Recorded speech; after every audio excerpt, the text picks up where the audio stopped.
এক রাতে রাসূলুল্লাহ সাল্লাল্লাহু আলাইহি ওয়াসাল্লাম তার চাচাতো বোন উম্মে হানির ঘরে নিজের কক্ষে বিশ্রামে ছিলেন।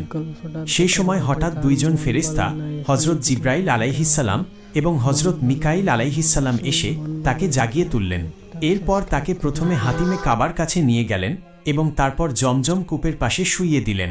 ফেরেশতারা রাসূলুল্লাহ সাল্লাল্লাহু আলাইহি ওয়াসাল্লামের বক্ষ বিধারণ করলেন, অর্থাৎ তার বুকে অস্ত্রোপচার করে হৃৎপিণ্ড বের করে আনলেন।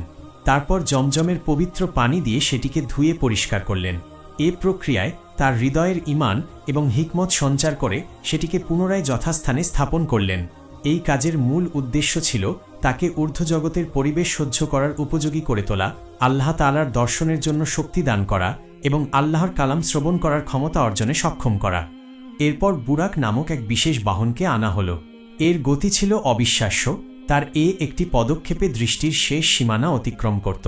অতঃপর জিবরাইল আলাইহিসসালাম বললেন, হে বুরাক, তুমি কি জানো আজ তোমার পিঠে কে আরোহণ করছেন?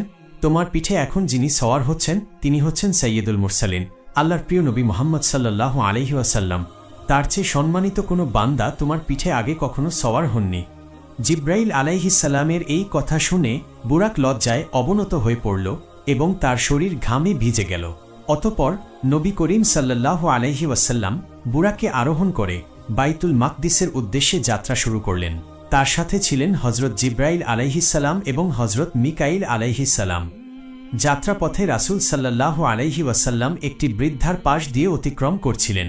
সেই বৃদ্ধা তাকে ডাক দিল।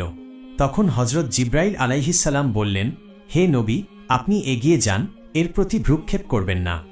আরও কিছুক্ষণ পর একটি বৃদ্ধ পুরুষের সাথে দেখা হল, যিনি রাসূল সাল্লাল্লাহু আলাইহি ওয়াসাল্লামকে আহ্বান জানালেন। হযরত জিবরাইল আলাইহিসসালাম আবার বললেন, হে নবী, আপনি আপনার পথেই চলুন, তার দিকে মনোযোগ দেবেন না। এরপর কিছু দূর এগিয়ে একটি দলের সাথে তার সাক্ষাৎ হল। তারা তাকে সম্বোধন করে বলল, আসসালামু আলাইকা ইয়া আউয়ালু, আসসালামু আলাইকা ইয়া আখিরু, আসসালামু আলাইকা। তখন জিবরাইল আলাইহিসসালাম বললেন, আপনি এদের সালামের জবাব দিন। রাসূল সাল্লাল্লাহু আলাইহি ওয়াসাল্লাম তাদের সালামের জবাব দিলেন। পরে দলটি চলে গেলে জিবরাইল আলাইহিসসালাম বললেন, হে নবী, যে বৃদ্ধাকে আপনি প্রথমে দেখেছিলেন সে হল দুনিয়া। এই বৃদ্ধা যেমন বার্ধক্যের শেষ প্রান্তে পৌঁছে গেছে, তেমনি দুনিয়ার সময় শেষের দিকে এর আয়ু খুবই অল্প। যে বৃদ্ধ পুরুষকে আপনি দেখেছিলেন সে হল অভিশপ্ত শয়তান। তাদের উভয়ের উদ্দেশ্য ছিল আপনাকে তাদের প্রতি আকৃষ্ট করা।